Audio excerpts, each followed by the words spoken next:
School start అవుతున్నాయి కదా! కంగారు పడి యూనిఫార్మ్, బెల్ట్‌లు, షూస్ అన్నీ కొనేయకండి. ఎక్కడ? స్కూల్‌లో. బయట కొంటే కొనండి. స్కూల్‌లో రీసెంట్‌గా ఒక సర్క్యులర్ ఇచ్చారండి. ఇది నాన్ ప్రాఫిట్ బేస్డ్ యాక్టివిటీ. ఇక్కడ ఎవడైనా కానీ ఎక్కువ డబ్బులు వసూలు చేస్తే అంటే ప్రైస్‌లు ఫిక్స్ చేస్తే యూనిఫార్మ్‌కి ఎంత అవుద్ది? షూకి ఎంత అవుద్ది? బెల్ట్‌కి ఎంత అవుద్ది? ఇక్కడే కొనాలి. బ్యాగ్‌కి ఎంత అవుద్ది?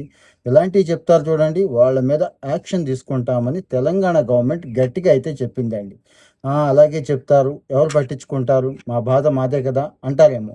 మీకు ప్రతి మండలంలోనూ ఓ మండల ఎడ్యుకేషన్ ఆఫీసర్ ఉంటాడండి. ఎంఈఓ అంటాం. ఆయనకి కంప్లెయింట్ చేయొచ్చు. లేదు ఆ పైన డివైఈఓ ఉంటారు.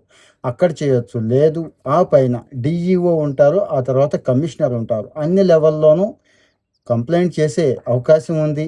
అలా కాదు అనుకుంటే స్టేట్ లెవెల్‌లో నేను ఒక పోర్టల్ అడ్రెస్ ఇస్తాను. అక్కడికెళ్ళి మీ గ్రీవెన్స్ రైజ్ చేయండి. ఎందుకంటారా?